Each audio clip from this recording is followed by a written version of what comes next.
People facing off over woke activism in schools. A Virginia school board meeting turned fiery. Police brought in as parents were pushing back against what they call a growing left-wing indoctrination in our public schools. You're watching Outnumbered. I'm Harris Faulkner. Here today, my co-host, Emily Campagno, along with Kaylee McEnany. Former State Department spokesperson Morgan Ortagus. I hope she brought some baby pics because that one is so cute. And in the center virtual seat, Joe Concha, media and politics columnist for The Hill and Fox News contributor. Everybody, let's get to the news. Morgan, Kaylee, two new moms, and I say that because you are focused probably for the first time in your lives on what would I do. Morgan? Right. Well, I think it all comes down to a matter of choice for the parents. And here's what I mean by that. You know, school boards and teachers need to understand that they don't raise children. Parents raise children. Amen. And I think about Florida, where Kaylee and I are both from. You know, we've had school choice in Florida for over 20 years. And as I was watching, Jeb Bush was actually talking about this earlier today because he's the governor that brought in school choice. And as I was watching that Loudoun County exchange, I thought this is why we need school choice, because I see a lot of frustrated parents who want to raise their children and who may not have a choice about where they send their kids to schools. We also saw this during the pandemic, COVID-19. The frustration that we see from parents is that they haven't been able to send their kids to school, and then when they finally can send them to public school, they may be teaching them something that is just, in their minds, an indoctrination. Also, going back to Florida, Governor Ron DeSantis said today that he's going to require high school students, he's putting a bill forward, to be taught about the evils of communism and totalitarian ideologies. So over and over again, I think in our home state of Florida, the governors are getting it right. Crime, illegal immigration, and maybe inflation will be the three biggest drivers, particularly crime. This is affecting everybody now, and people are completely fed up. But the national media needs to cover this stuff more, and not just Fox News and a couple other outlets, guys. And Morgan, these two, Giovanni and Yasmin, these are the face of this rising crime statistics that Joe just laid out. This horrifying story, these savage murders. We are now looking at what once were two beautiful faces that are now the face of this spike in crime. You know, Emily, it's very hard to respond. I was getting pretty choked up listening to your intro and looking at those images and seeing those two little kids. You know, similar to Joe, I came here prepared with a lot of statistics and looking at the murder rate around the country being up over 49% than it was in 2019. And Joe just went through all the various cities where the murder rates, carjackings, et cetera, crime is up around the country. But, you know, I'm used to covering, Emily, I'm used to covering things around the world. I'm used to seeing tragedies in Afghanistan or in Iraq or in Africa, you know, many places that I've traveled to and worked in throughout my career. I'm not used to seeing these images here at home. And what's really disturbing is to see these parents that were killed in cold blood, and to see that that's being repeated in cities like Portland, where the police officers are resigning en masse. It's troubling that the images that I'm used to seeing around the world from working in international affairs are happening here in the United States. And the statistics that Joe just rattled off are disturbing and are alarming.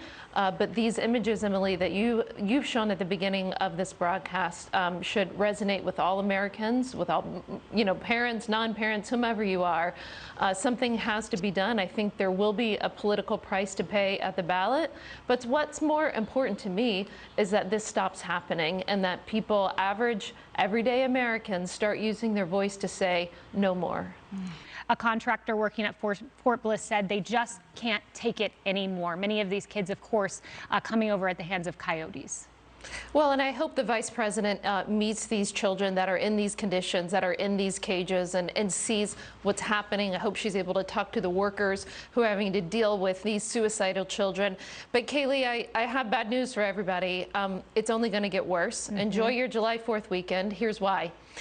Title 42, which is a CDC regulation, states right now that the authorities have the ability to turn away people at the border due to COVID. The Biden administration reportedly plans to get rid of Title 42, to get rid of that CDC regulation. So what does that mean? That means most of the people coming over the border, these people are in dire situations. They most likely do not have a vaccine.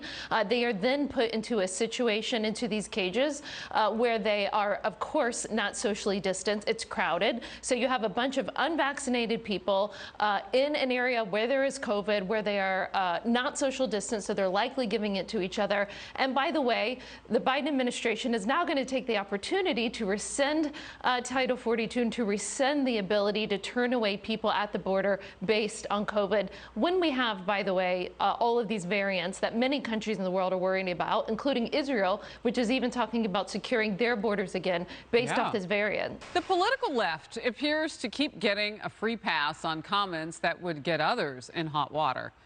The View co-host, Joy Behar, made an inappropriate joke about the first openly gay NFL player, Carl Nassib, after he came out earlier this week.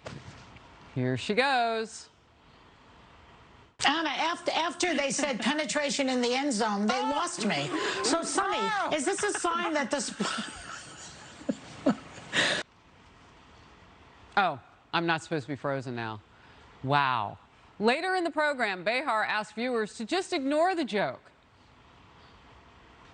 I just long for the days when you can just be gay in the world, and it doesn't become a big deal. By the way, that inappropriate joke I made for daytime television, scratch it. Make believe I never said it. Wow. I do sit frozen in just shock in all of this. Joe Concha, only a witch with a wand could think that she could just wave this away. Wow. Good pivot. Well done. Morgan?